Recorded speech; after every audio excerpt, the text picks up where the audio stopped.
Aujourd'hui, on commence l'année 1951. Édouard, mon arrière-grand-père, racontait toute sa vie dans ses carnets et on les lit ensemble.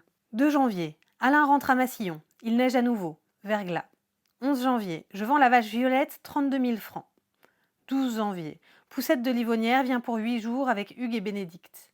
16 janvier, Claude, Nicole et Poussette vont à Courcheverny et à la Fosse.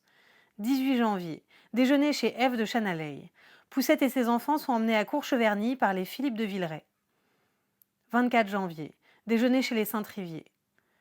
27 janvier, mort subite de sœur Renée de Livonnière au cloître Saint-Méry. Le soir, fiançailles de Claude avec Bertrand d'Allière.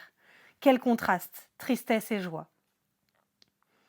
31 janvier, enterrement de ma belle-sœur Livonnière. Magnifique et touchante cérémonie dans l'église de Saint-Méry.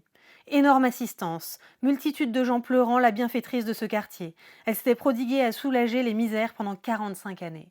Donc Renée de Livonnière, c'est une des sœurs de Margot. Margot, elle avait 2 sœurs et les 2 étaient bonnes sœurs.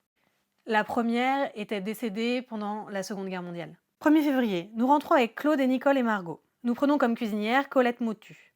3 février, je commence le traitement de Content pour le cœur. Spasmocédine. Claude arrive avec Bertrand d'Allière et François de Bodina.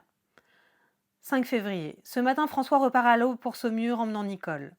6 février, Claude repart à Paris avec Bertrand d'Allière pour décider du dessin de la bague de fiançailles. Claude revient le soir même. 10 février, Claude, Margot et moi, nous partons pour Chât-Saint-Pierre. Les René arrivent aussi. Les 4 frères se trouvent réunis. J'achète une génisse à son premier veau chez Monsieur Rabillon. 16 février, Claude part le matin avec le break de chasse déjeuner avec les D'Allière, chez l'évêque d'Orléans. Ensuite, elle emmène Bertrand à La Fosse, près de Montoire. 21 février, nous partons en auto avec Margot et Claude par Allière.